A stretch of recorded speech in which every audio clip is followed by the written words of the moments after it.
notice it the moment I step through my parents' front door. Something's off.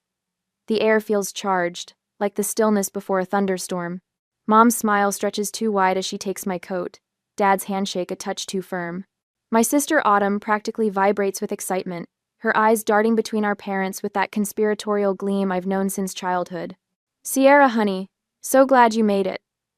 Mom guides me toward the dining room where Sunday dinner awaits, her hand pressing against my back with unusual insistence.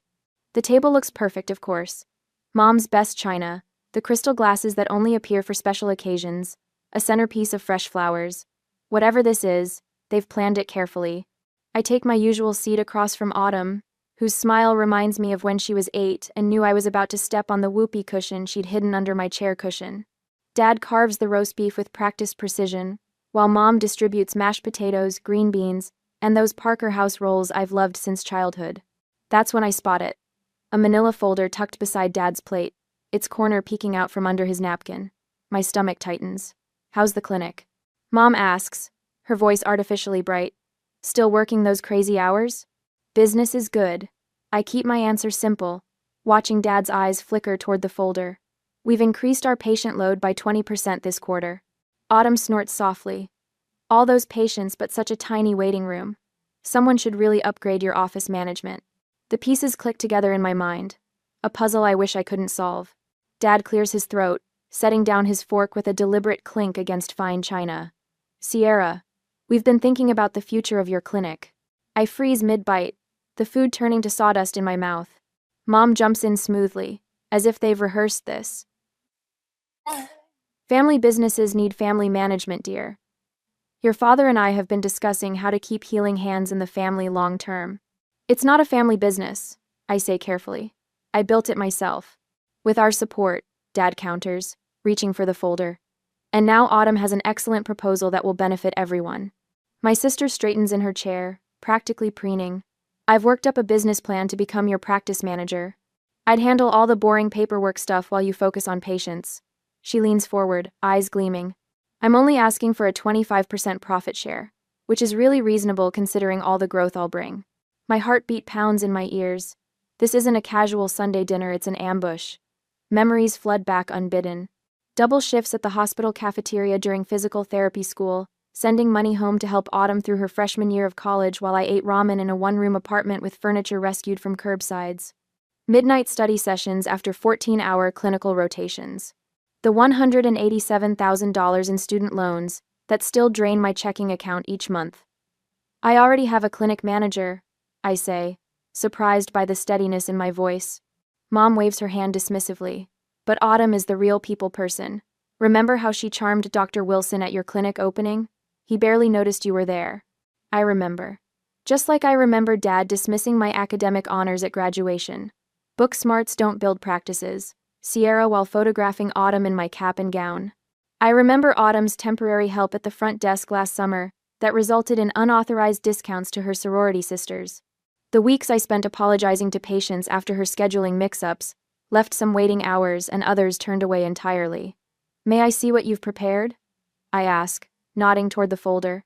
Dad slides it across the table with a satisfied smile. "It's already been drawn up by my attorney. Just needs your signature." I can start tomorrow." Autumn claps her hands together. "I already have ideas for redecorating your office." I take a deliberate sip of water, then set the glass down precisely on its coaster. With slow, measured movements, I reach for my own briefcase, resting beside my chair. "Before we discuss this further," I say, "there's something you should see." In the weighted silence that follows, I unlock my briefcase with a click that echoes like a gunshot. My father's confident smile falters as I withdraw a leather portfolio, the expensive one I splurged on after landing the contract with Denver Sports Medicine, a silent reminder of successes achieved without their help. "What's this?" Dad's voice holds the faint tremor of a man unaccustomed to surprises. Mom glances nervously between her husband and Autumn, her fingers fidgeting with her napkin. Autumn's smile, so triumphant moments ago, begins to wilt around the edges as I carefully arrange my documents on the table, aligning them with the precision I bring to patient treatment plans. 3 weeks ago, I signed a management services agreement with Colorado Healthcare Partners, I tap the top page where their corporate logo sprawls across the letterhead. They're managing all administrative aspects of Healing Hands going forward. Dad reaches for the papers, his brow furrowed. You can't make decisions like this without consulting family. Actually, I can. I slide another document toward him. I've highlighted section 4.3 for your convenience. No family members may be employed in management positions without unanimous board approval. The board consists of myself and 2 partners from CHP. Askin my aided by Delatine and by Briefhim. Autumn's face flushes crimson. You did this on purpose. I made a business decision. I maintain eye contact with my sister, refusing to look away first. One based on previous experience. From my portfolio, I extract a folder containing patient complaint forms, all meticulously organized by date. These are from last summer when you worked at the clinic. I don't need to open it, the thickness speaks volumes. 15 scheduling errors resulting in double-booked treatment rooms. 23 unauthorized discounts, including 8 to your sorority sisters. 31 billing code errors that nearly triggered an insurance audit. Mom reaches across the table, her fingers stopping just short of touching mine. Sierra, honey, everyone makes mistakes when they're learning. These weren't learning mistakes. I stand slowly, finding unexpected power in towering over my seated family. These were careless mistakes made by someone who thought rules didn't apply to her. I withdraw another document, this one created by my accountant. This itemizes the $42,000 in free treatments provided to this family over the past 3 years. Dad's rotator cuff rehabilitation, Mom's plantar fasciitis, Autumn's sports massages before her beach vacations. The stunned silence feels like vindication. Their expressions shift from entitled certainty to uncomfortable shock. While I covered your healthcare needs, I was eating ramen noodles to make my student loan payments. I worked double shifts at the hospital cafeteria to help fund Autumn's freshman year. When you said you couldn't afford both our educations simultaneously, I lock eyes with my father. I slept on treatment tables when I couldn't afford both rent and malpractice insurance. My phone buzzes with a text. I glance down to see my clinic manager's message. Did you tell them yet? The timing couldn't be better, a reminder that I'm not alone anymore. My staff witnessed Autumn's summer of chaos, staying late to fix her mistakes while she posted Instagram photos from rooftop happy hours. They know the truth behind the Bennett family dynamics. My mentor warned me years ago that family and business mix like oil and water, I say, remembering Dr. Winter's concerned expression when she caught me crying in the supply closet after Dad missed my clinic's grand opening. I should have listened sooner. I gather my documents with deliberate precision, sliding them back into my portfolio in the exact order they'll be needed if this conversation escalates further. The methodical movement calms me, just like when I organize treatment supplies before a difficult patient session. We can negotiate. Dad's voice has lost its authoritative edge, replaced by the tone he uses when a business deal starts slipping away. 20% instead of 25%, a trial period. I close my portfolio with a snap. My clinic isn't your piggy bank, it's my career. Mom's hand flies to her throat, a dramatic gesture she's perfected over years of family conflicts. I never thought you'd put business before family, she whispers. The statement hangs between us, revealing everything wrong with their perspective. In their minds, my success exists to benefit them. My clinic represents not my achievement but their opportunity. I'm not putting business before family. I reply, my voice steadier than I feel inside. I'm putting boundaries before exploitation. Autumn pushes back from the table, her chair scraping against the hardwood floor. You've always been so dramatic, Sierra. Acting like you did everything yourself when we've always supported you. Supported me? I raise an eyebrow. When exactly? Was it during my graduation when Dad was taking photos of you in my cap and gown? Or when Mom told Dr. Wilson I was just the medical person at my own clinic opening? The memories surface like air bubbles in water, quick, sharp, impossible to stop once they start rising. Remember my 12th birthday when I got a card while Autumn received a new bicycle? Or my high school valedictorian ceremony where no family members attended because Autumn had a cold? I zip my briefcase closed. Your support has always been conspicuously absent when it mattered.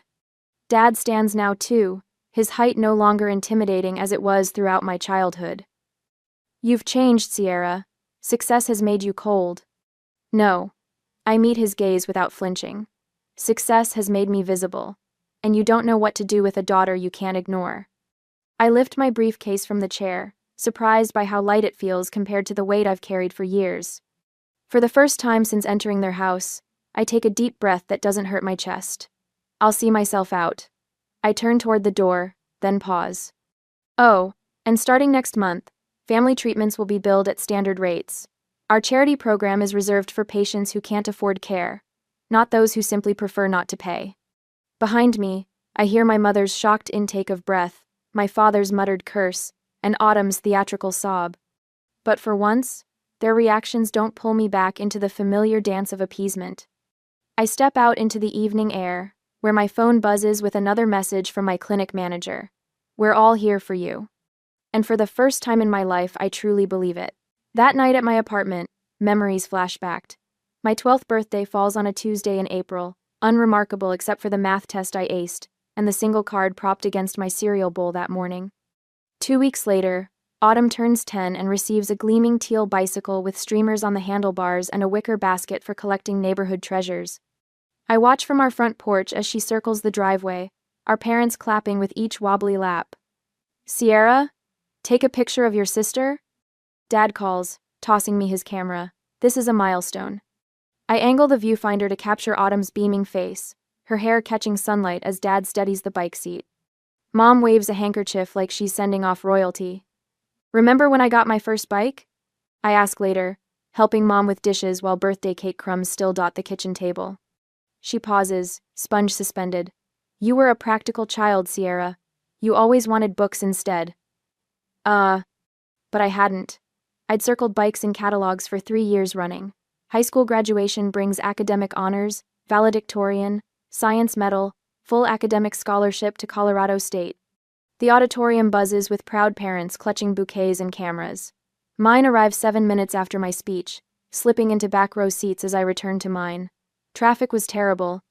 Mom whispers when they find me afterward, empty-handed. "But we're here for Autumn's dance recital tonight. You're coming, right?" The pattern repeats through college. My dean's list certificates arrive by mail at our family home, while I work double shifts at the hospital cafeteria. The envelopes remain sealed on the kitchen counter for weeks. When physical therapy school graduation finally arrives, I stand alone after the ceremony until Autumn waves from across the quad. "There you are." She grabs my mortarboard. "Dad wants pictures of me in this. You don't mind, right?" For 20 minutes, I watch my parents photograph my sister wearing my hard-earned cap, their backs to my honors cords and the diploma case clutched in my hands. "Book smarts don't build practices, Sierra," Dad says later, returning my cap without meeting my eyes. 4 years after graduation, I'm hunched over my laptop at midnight, the clinic dark except for my office light. Loan statements glare from the screen, $187,000 remaining, the monthly payments larger than my rent. Meanwhile, I've just transferred $1,200 to Autumn for her temporary housing crisis following her 4th job change in 2 years. My own apartment remains furnished with roadside rescues, a coffee table with uneven legs, a sofa that smells faintly of previous owners no matter how much I clean it. The sound of my stomach growling echoes in the empty clinic. The bank manager's voice still rings in my ears from that morning's appointment. "Without a cosigner or additional collateral, Miss Bennett, we simply can't approve this business expansion loan." I'd nodded politely, tucking the rejection letter beside the others in my bag. Not mentioning that my parents had refused to co-sign but had purchased Autumn a new car the previous month because she needs reliable transportation for interviews. The treatment table becomes my bed that night. I curl onto the paper-covered vinyl, wrapping myself in a patient blanket after 16 hours of back-to-back appointments followed by insurance paperwork. The cleaning crew finds me there at 5 a.m., still clutching spreadsheets. 6 months later, when Healing Hands Physical Therapy finally opens in its own space, not just a rented room in someone else's clinic, my parents stop by for 15 minutes between Autumn's bridal shower and their dinner reservation. "It's nice," Mom says, glancing at her watch, "like a real doctor's office." Dad peers at my framed credentials. "Just remember, it's always about the people, not the degrees." They leave before the small reception begins, missing the champagne toast from my 3-person staff and the ribbon-cutting photo for the local business journal. The summer Autumn decides to help out at the front desk becomes a professional nightmare. Her sorority sisters receive unauthorized discounts while regular patients find their appointments rescheduled or canceled entirely. Insurance forms pile up unprocessed until late night hours, when I discover them stuffed into desk drawers. They were so boring. Autumn explains when confronted. Besides, they're just old people with Medicare. They don't have anywhere important to be. After she leaves, I spend weeks making personal calls to every affected patient, rebuilding trust one apology at a time. The turning point comes unexpectedly during a meeting with Blue Shield's regional provider representative. The stern-faced woman across my desk has rejected our previous 3 claims submissions. Miss Bennett, your documentation simply doesn't meet our standards for... I slide a folder across the desk, interrupting her practiced rejection. These are revised protocols I developed, specifically addressing your guidelines. I've cross-referenced each treatment code with your latest manual. Her eyebrows rise as she flips through meticulously annotated pages. You did this yourself? Every night for 3 weeks. Her assessment is blunt. Most providers just argue or give up. 3 days later, the insurance company approves our entire claims backlog. Within months, physician referrals increase as word spreads about our exceptional documentation and outcomes. The first profitable month arrives after 2 grueling years. I stare at the accounting software late one night, verifying the numbers 3 times before allowing myself to believe them. No one is there to celebrate with me, but for once, the silence feels like power rather than abandonment. I realize something profound as I lock up that night. My invisibility has become my superpower. While my family focused on Autumn's charm and social connections, I built something substantial in the shadows. The skills I developed through years of self-reliance, persistence, precision, strategic thinking, now serve as the foundation for my growing business. Ellie Morgan, my clinic manager, proves this theory when she declines a hospital position, offering significantly more money to stay with Healing Hands. They don't value people like you do, she tells me, tearing up the offer letter. I've worked in healthcare for 30 years, Sierra. What you're building here is special. When Autumn's scheduling disasters create chaos, my staff stays late without complaint, ordering pizza and tackling the backlog together. We've got this. Carlos, my lead therapist, assures me as midnight approaches. You're sisters. Interesting, but we're a team. Every Friday morning, our staff meeting begins with each person sharing both challenges and victories from the week. Every voice matters. The cleaning staff included a stark contrast to family gatherings, where my input was routinely dismissed or interrupted. The call from Denver Rehabilitation Center's medical director comes on an ordinary Tuesday afternoon. We've been watching your outcomes data. To me, 2,000 people, she says without preamble.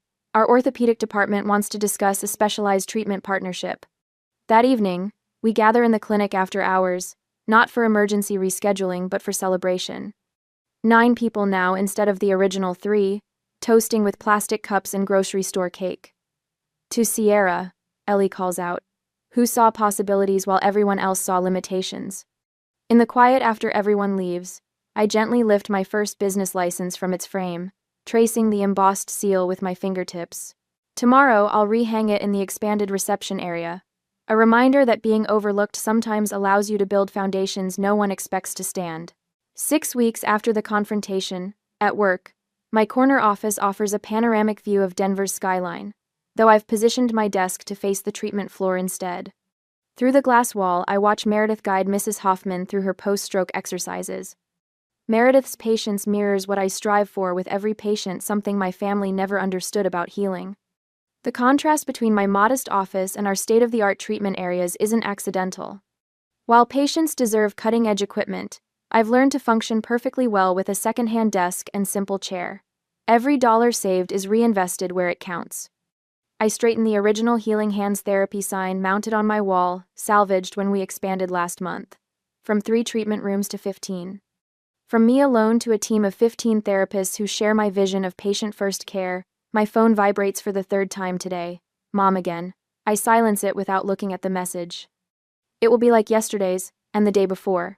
Just checking in, honey, with a thinly veiled question about clinic operations, or subtle mention of Autumn's latest unemployment crisis. The calls increased after I refused their dinner invitations for 6 consecutive weeks. Mom cycles between guilt, we never see you anymore, and false business interest. Have you considered offering discounts to senior communities? Dad attempted to contact my accountant directly last week, thankfully warned by my advance call explaining the situation. Their most desperate move came yesterday, when Autumn appeared unannounced during our busiest afternoon, waving a folder of incredible marketing ideas that miraculously required her full-time employment to implement. Mark, my front desk manager, followed protocol exactly, offered her a seat in the waiting room, and called me immediately. I didn't interrupt my patient's session. The afternoon sun warms my face as I open my laptop, reading the email I've drafted, deleted, and rewritten 14 times. It's measured, precise, and absolutely necessary. To my family, as I have already told you, after careful consideration, I'm establishing professional boundaries regarding healing hands therapy. The clinic remains closed to family employment or management input.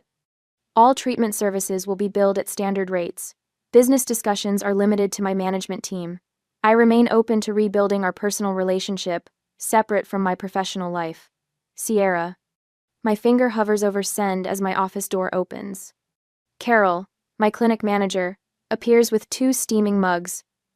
"Thought you might need reinforcements," she says, placing a coffee beside my laptop. "I saw the social media post." I raise an eyebrow. Carol slides her phone across my desk. There's my mother's Facebook profile, featuring a photo from my clinic's opening day 3 years ago. Mom stands beside me, arm around my shoulder, a rare moment of apparent support I now recognize was performative. So proud of my daughter Sierra's vision with healing hands therapy. We've always believed in her healing touch. Proud mama, family business. The timestamp shows it was posted 20 minutes ago. The hashtag is interesting, Carol says carefully. Family business. The words taste bitter. I click send on my email. They've never paid $1 toward this clinic, never worked an hour here, never believed it would succeed until it did. Community's noticing the disconnect, Carol says. Dr. Reynolds mentioned it last week when he referred that complex shoulder case. I look up, surprised. Said he always sends patients here because you built something genuine, not handed down or gifted. Carol taps my original business license frame. Said he appreciates how you acknowledge your team instead of bragging about your background. The staff meeting last Friday returns to mind, where I credited our growth to the team's dedication rather than my own vision. I'd noticed Autumn's friend Kimberly in the waiting room during the meeting, phone suspiciously angled toward our gathering. Which reminds me, I say, pulling up another email. The scholarship fund is approved. Starting next semester, we'll support 2 physical therapy students with demonstrated financial need. Carol smiles.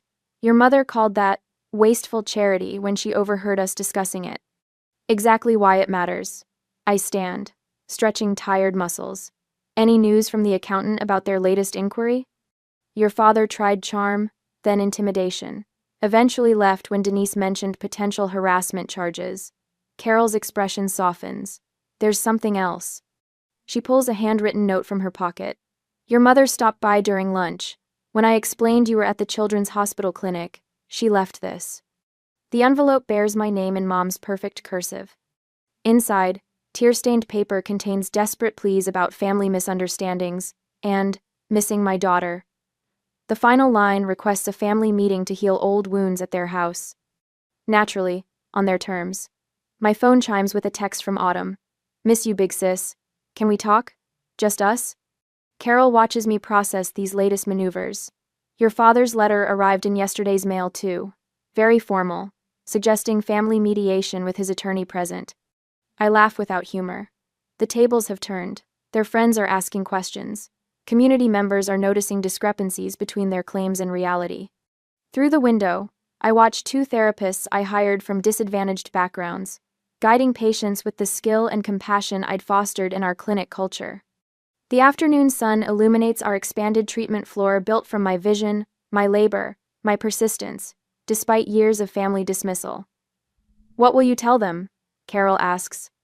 I place the note in my desk drawer, joining other manipulative family communications I've documented meticulously. When they're ready for a relationship that doesn't involve exploiting my success, I say, I'll listen. Until then, my priority is protecting what I've built. In the waiting room beyond my office, I notice a familiar face, one of Autumn's sorority sisters who received unauthorized discounts last year. Today, she waits patiently, insurance card in hand, respect in her expression where entitlement once lived. The facade is crumbling, Finally. 2 weeks later, the morning air carries the scent of fresh coffee and possibility as I arrive at Cornerstone Cafe 20 minutes early. My chosen battlefield-neutral territory, with just enough ambient noise for privacy without isolation. I select a corner table with clear sightlines to both entrances and settle into the chair facing the door. Old habits from years of watching for their approval. I arrange my leather portfolio precisely in front of me, its weight reassuring. Inside rests every text, email, and financial record documenting our entangled history. Evidence collected not with malice, but with the same methodical care I apply to patient treatment plans. Can I get you something while you wait? The barista approaches with a genuine smile, notepad ready. Just black coffee, thank you. My voice sounds steadier than I feel. The ceramic mug arrives moments later, steam rising like the tension in my chest. Through the window, I spot them walking from the parking lot. Dad's shoulders square beneath his golf polo, Mom fidgeting with her pearl necklace, Autumn's confident stride betrayed by her nervous glances at our parents. They've coordinated their outfits in cream and tan tones, a united front. The bell above the door chimes as they enter. The moment they spot me, their expressions shift subtly. Dad's jaw tightens. Mom's smile freezes. Autumn's eyes narrow at the portfolio before me. Sierra, honey. Mom reaches to hug me, but I remain seated, forcing her to awkwardly pat my shoulder instead. This is cozy. We would have preferred dinner at home, Dad says, settling into the chair opposite mine. Family matters should be discussed privately. This isn't just a family matter. I tap my finger on the portfolio. This concerns my business. Autumn slides into the chair beside Dad, her perfume overwhelming the coffee aroma. We brought muffins from that bakery you like. She pushes a paper bag toward me that I don't touch. A waitress appears, takes their order, and disappears with practiced efficiency. The moment she's gone, Dad leans forward, hands clasped on the table. Blood is thicker than water, Sierra. His voice drops to that authoritative tone he used when I missed curfew at 17. Family stands together, especially in business.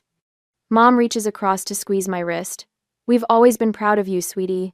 Always. Your father and I tell everyone about our brilliant daughter, the doctor. Physical therapist, I correct automatically. Doctor of physical therapy, Autumn adds, with surprising accuracy before launching into her rehearsed speech. Speaking of which, I've been thinking about our last conversation, and I realize I came on too strong, so I've drafted a new proposal. She produces a sleek tablet from her purse. A consulting arrangement, instead of management. 3 days a week, better social media presence, corporate client outreach. I take a deliberate sip of coffee, letting the bitter warmth fortify me. Before we discuss any proposals, there's something you should know. The Hendersons asked me an interesting question at their anniversary party last weekend. The mention of our family friends causes all three to stiffen. They congratulated me on my family partnership and asked when you'd all joined my practice.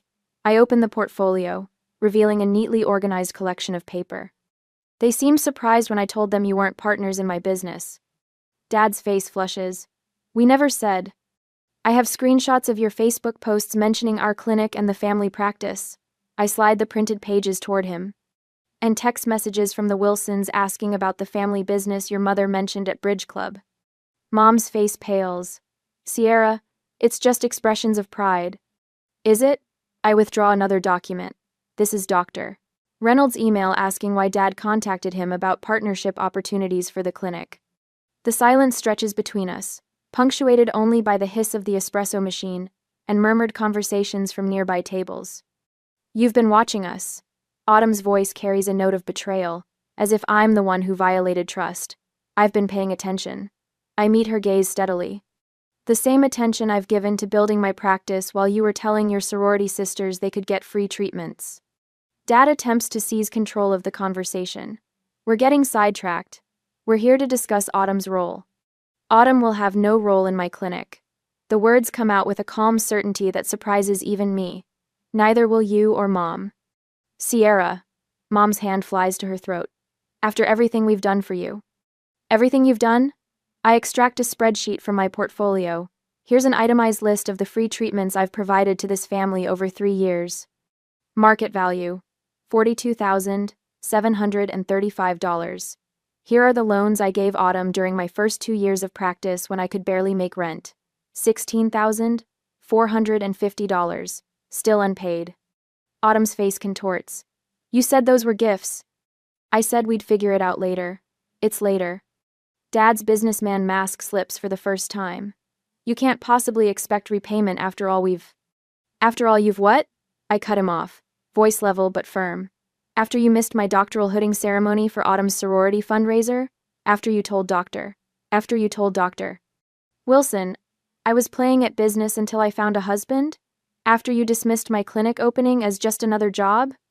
I place my palms flat on the table, steadying myself. These are my terms for any future relationship. First, my business decisions are mine alone. No input, no suggestions, no contacts with my colleagues. Second, any treatments for family will be billed at standard rates. Third, no more describing yourselves as partners or owners in my business. Mom's artificial composure crumbles, tears welling in her eyes, genuine ones this time, not the performance drops she typically deploys. You can't mean this, she whispers. We're family.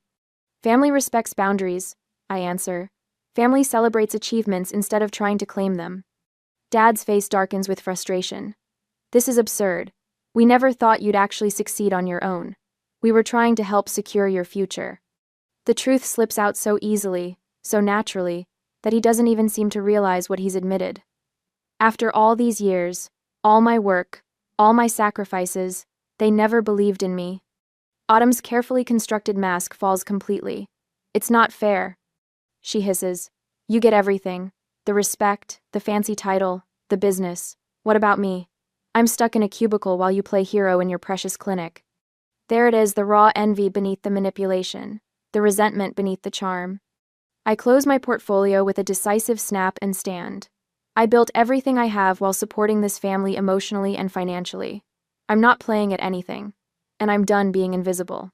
Cack. I leave exact change for my coffee on the table and walk away. Behind me, I hear Mom's quiet sobs, Dad's harsh whisper to Autumn, the scraping of chairs. But I don't look back. For the first time in my life, I'm moving forward without checking if they approve. The weight of their expectations falls from my shoulders with each step, and I walk into the sunlight standing taller than when I arrived. I stand at the picture window of my expanded clinic, watching the afternoon light paint golden highlights across the Denver skyline.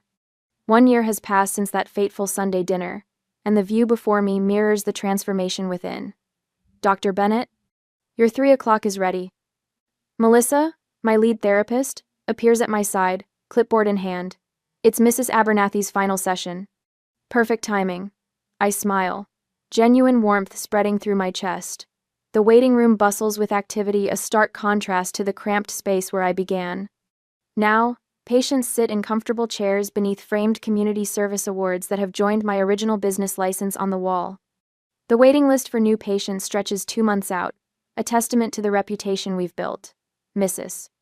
Abernathy, an elderly woman with bright eyes and a spine curved from decades of hard work, beams as I enter the treatment room. There she is. She announces to no one in particular. The miracle worker herself. I laugh, setting her chart aside. The miracle was your dedication to the home exercises. Nonsense. She waves a weathered hand. My grandson says you're the best in Denver. And that boy researches everything. As I guide Mrs. Abernathy through her final stretches, I catch my reflection in the treatment room mirror. The tight shoulders and defensive posture that once characterized my stance have softened. I stand taller now, grounded in my worth. Later, I welcome 3 new graduates to my mentorship program. They gather around the conference table, eyes bright with the same determination that once fueled my midnight study sessions. The most important thing I can teach you isn't a technique, I tell them, perching on the edge of the table. It's knowing your value. In this profession, you'll give constantly. Make sure what you're giving is respected. After they leave, I review the latest figures for our pro bono program serving underserved patients. The initiative now comprises 15% of our practice, a percentage that would have terrified me last year but now fills me with purpose. My phone buzzes with a text from Leah, my closest friend and leader of our professional women's support group. Ready for tonight? Your turn to share. A flutter of nervousness dances through my stomach. Tonight marks the first time I'll publicly share my full journey, family struggles included. The thought both terrifies and liberates me. Before leaving, I check my personal email. Mom has sent photos of her volunteer work at the community garden, her third message this week, that doesn't demand anything from me. Small steps, but genuine ones. Dad's name remains absent from the sender list. Some wounds need more time than others. A separate email contains a job announcement from Autumn, her first position at a corporate office with no connection to my clinic. The message lacks her usual excessive exclamation points, a subtle sign of her growing independence. The evening sun casts long shadows as I arrive at Leah's home for our monthly dinner. Unlike my parents' dining room with its oppressive formality, this space hums with authentic conversation. My chosen family of colleagues and friends pass dishes family style, their laughter a healing balm. To Sierra, Melissa raises her glass. Who taught us all that standing your ground isn't selfish, it's necessary? As applause ripples around the table, I think of the scholarship I've established for PT students from challenging backgrounds, the boundary-setting workshop I'll lead next month, and tomorrow's launch of our specialized vestibular rehabilitation program. When dinner concludes, I step onto Leah's back porch. The mountains rise majestically against the horizon, steadfast and immovable, much like the boundaries I've learned to maintain. You look peaceful, Leah says, joining me. I am. I breathe deeply. I finally understand that I can heal my patients without sacrificing myself in the process. Tomorrow, I'll treat an elderly man with the same care I once lavished on family members who took without gratitude. The difference is, he'll look me in the eye and say thank you, and I'll know I've been seen. I'm Sierra Bennett. I whisper to the mountains, and I heal people who value the healing.